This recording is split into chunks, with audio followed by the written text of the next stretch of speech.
わけにはいかん。必ずや再起しゾルムの仇を討ってやる。お前らの命それまで預けておくぞ。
まだまだ上を目指します。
やるじゃねえか。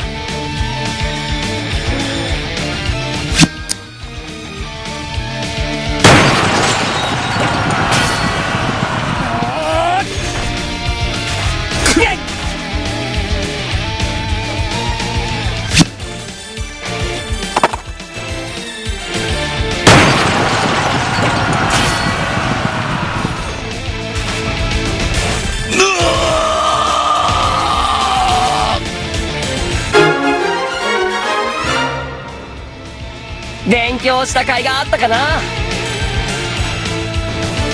信じられぬ。この私が倒されようとは。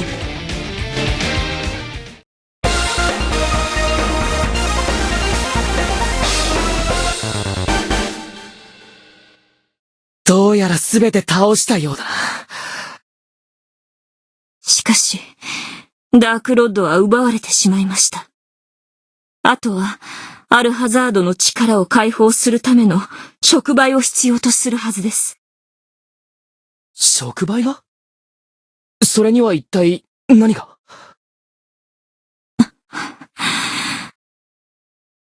案外、その触媒って、物じゃないかもね。そっか。触媒っていうのは、物とは限らないもんね。しかし困りましたな。ダークロッドが奪われた上に、触媒がどこにあるかもわからないのでは。せめてどんなものかだけでもわかればよいのですが。ラングリッサーしかありません。伝説の秘剣、ラングリッサー？本当にあったのね。ダークロッドが奪われた以上、アルハザードの力の解放も時間の問題でしょう。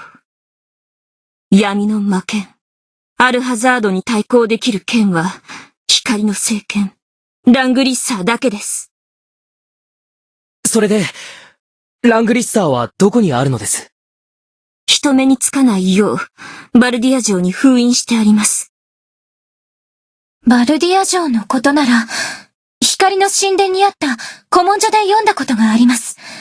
場所も。では、バルディアまでの案内は、リアナさんにお願いします。私は、帝国の侵攻に備え、諸国を説得して、帝国に対抗する勢力を作ることにします。そういうことでしたら、我々カルザスの者が適任かと思いますが。いえ、あなた方は、バルディアへ向かってください。帝国、彼らがアルハザードの力を使うつもりなら、その力を封じるラングリッサーは、無視できない存在でしょう。バルディアへ向かうのならば、それなりの兵力を準備しておく必要があります。レスター、あなたもバルディアへ向かいなさい。しかし、ジェシカ様、俺には。私なら大丈夫です。もう、自分の身は自分で守れます。わかりました。エルウィンたちとバルディアへ向かいましょう。それからリアナさん。あなたには何かとても大きな力を感じます。それが何なのか、今の私にはわかりませんが。とにかく、もっと自信をお持ちなさい。